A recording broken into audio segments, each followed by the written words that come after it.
Assalamualaikum warahmatullahi wabarakatuh. Gimana Bu, kabarnya jenengan semuanya? Baik. Baik ye, sehat ye. Terima kasih ya Bu sudah meluangkan waktunya buat hadir di pertemuan kelompok bulan November ini. Sebelum kita mulai pertemuan ini, mari kita berdoa supaya pertemuan kelompok hari ini, pelatihan hari ini FDS ya Bu, Family Development Sistemnya berjalan dengan baik atau P2K2. Jadi di sini kita berdoa dulu supaya berjalan dengan lancar. Dipimpin oleh ketuanya ya Bu. Berdoa mulai. Jadi hari ini kita belajar modul 2. Ada yang ingat apa enggak modul 2 kemarin apa? Enggak ingat. Kok bisa enggak ingat, enggak dipelajari ya di rumah ya? Jadi modul 2 itu kita belajar pengelolaan keuangan dan perencanaan usaha. Yang nggak kelihatan yang di belakang maju saja nggak apa-apa supaya jelas semuanya nggih. Jadi di modul pengelolaan keuangan dan perencanaan usaha ini kita akan belajar di sesi 6. Sesi 6 itu cermat meminjam dan menabung. Langsung kita menuju ke langkah 10 nggih Bu nggih.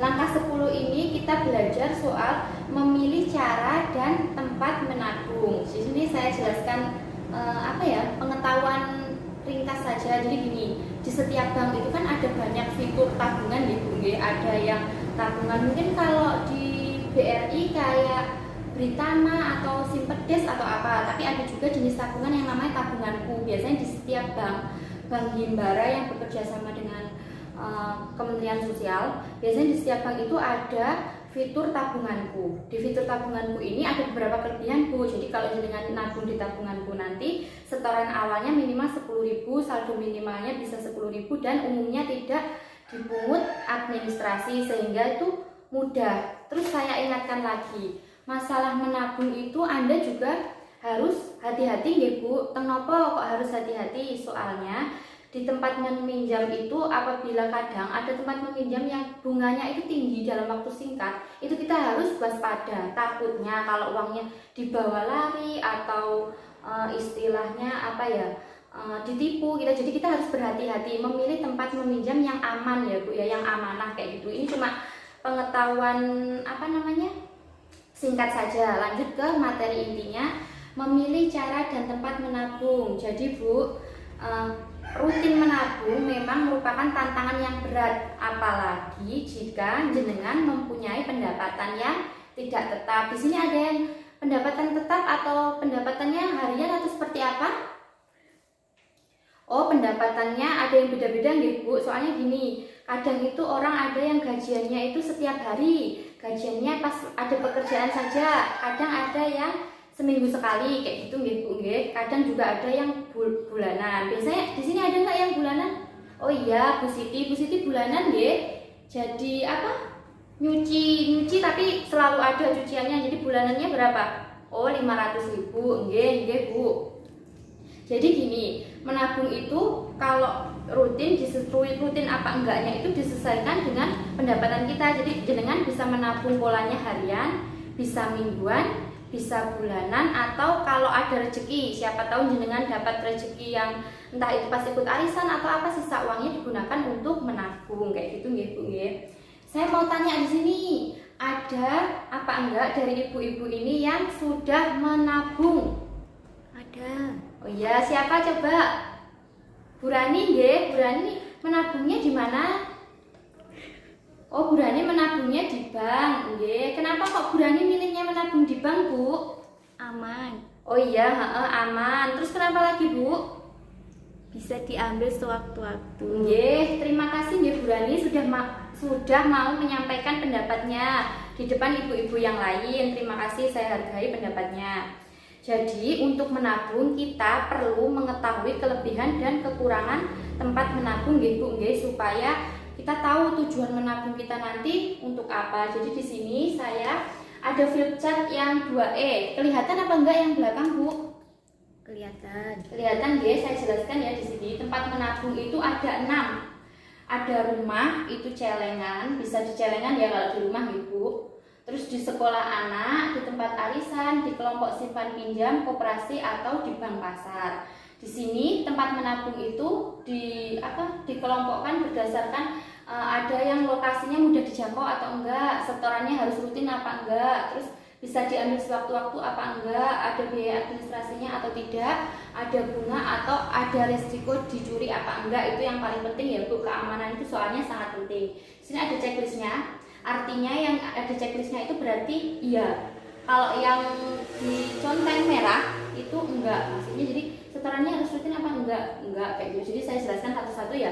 Jadi kalau dilihat berdasarkan lokasi mudah dijangkaunya, rumah atau celengan, sekolah, arisan, serta kelompok simpan pinjam, koperasi itu mudah dijangkau. Jadi sewaktu-waktu jenengan itu mau menabung itu bisa gitu ya. Terus juga dijangkaunya itu lokasinya ya. Kalau dijangkau itu bukan tempatnya ya Bu ya. Maaf ya saya salah itu tadi. Jadi lokasinya itu dekat dan mudah sama jenengan dijangkau. Kalau di rumah contohnya di celengan kan bisa diambil, tapi walaupun di rumah itu di celengan bisa diambil, jenengan jangan baru nabung hari ini nanti sore sudah diambil, nanti enggak kumpul-kumpul ya uang tabungannya. Terus yang selanjutnya berdasarkan setoran harus rutin apa enggak. Di sini yang harus rutin itu setoran yang harus rutin itu ada di arisan dan koperasi. Biasanya tempat arisan itu kan nggak mesti Bu, kadang sebulan sekali, kadang 2 minggu sekali itu harus rutin menabungnya. Biasanya seperti itu. Di koperasi juga seperti itu. Yang nggak rutin tuh di rumah, di sekolah itu nggak rutin. Kalau dengan ada rezeki ya silahkan menabung, kalau enggak ya tidak usah.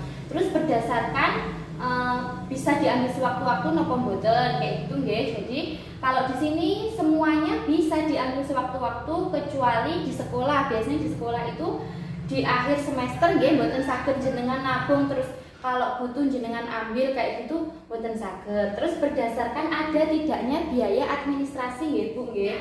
Jadi kalau biaya administrasi itu yang tidak ada di rumah dan di sekolah anak. Kalau di rumah dan di sekolah anak itu tidak ada biaya administrasinya Bu. Tapi kalau di arisan, di kelompok simpan pinjam, koperasi sama bank pasar itu ada biaya administrasinya. Itu tergantung ya Bu. Kadang ada yang 5.000, kadang ada 10.000 seperti itu. Terus selanjutnya berdasarkan dapat apa enggak. Kalau nabung itu dapat apa enggak bunganya. Biasanya yang dapat bunga itu hanya koperasi dan bank pasar. Kalau di rumah, sekolah, arisan, serta kelompok simpan pinjam biasanya tidak ada bunganya. Yang selanjutnya berdasarkan resikonya bisa dicuri apa enggak atau keamanannya.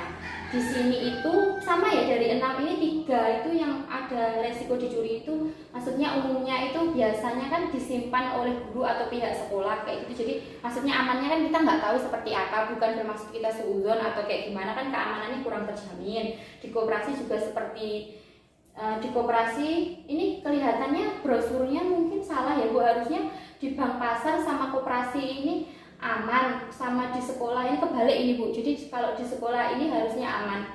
Mungkin kalau di rumah itu ya kan di rumah ya, jadi takutnya nanti kalau nggak kekunci atau apa kayak gitu mungkin bisa hilang. Arisan juga kan dibawa orang, pengurusnya juga banyak, kadang kita nggak tahu. Terus kelompok simpan pinjam ya seperti itu saja.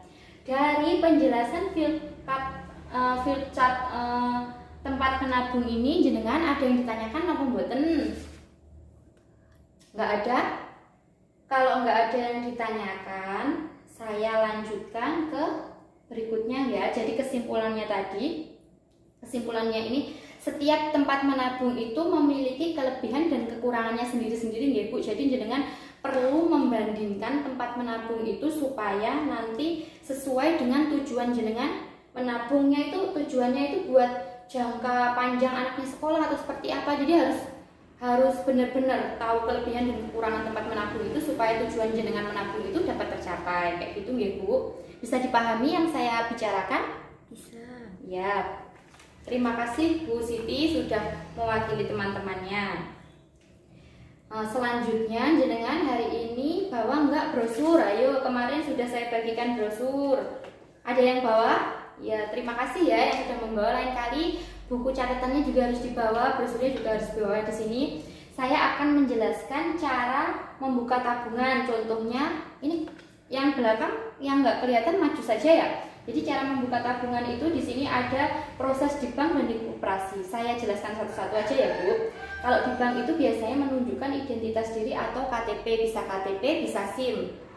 Terus mengisi formulir yang disediakan oleh bank. Jadi kita ke bank itu nanti kan ada Pak Satpamnya, kita ngisi formulirnya di situ, ada contohnya nanti Kalau jenengan kurang mengerti bisa tanya ke Pak Sapam atau petugas di bank tersebut. Terus ada membayar setoran awal minimal. Ini tergantung fiturnya ya Bu. Seperti yang awal tadi saya jelaskan, misal tabunganku minimal setoran awal ringan sekali cuma 10.000 ya. Terus selanjutnya kalau di koperasi menunjukkan identitas diri, biasanya bisa KTP, SIM, KK dan lainnya. Ini lebih banyak ya Bu kalau di koperasi itu. Kalau di bank kan KTP atau SIM saja.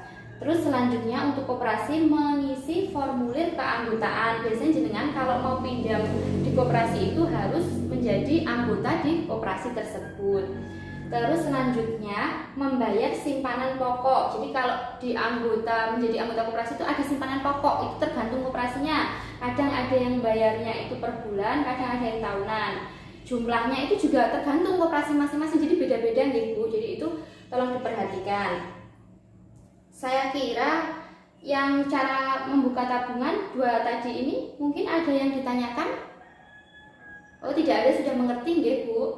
Kalau sudah mengerti, saya akhiri sesi pengelolaan keuangan dan perencanaan usaha di sesi 6 ini, cermat meminjam dan menabung. Jadi hari ini kesimpulannya kita harus tahu kelebihan dan kekurangan tempat menabung nggih Bu nggih. Saya ucapkan terima kasih kepada ibu-ibu yang sudah bersedia hadir dan meluangkan waktunya di pertemuan kelompok kita ini. Saya ucapkan terima kasih. Saya minta maaf kalau selama tadi saya mengisi ada yang nggak berkenan di hati jenengan, tapi tidak ada maksud saya untuk istilahnya menyinggung perasaan jenengan kayak gitu, ibu. Saya ucapkan terima kasih. Wassalamualaikum warahmatullahi wabarakatuh.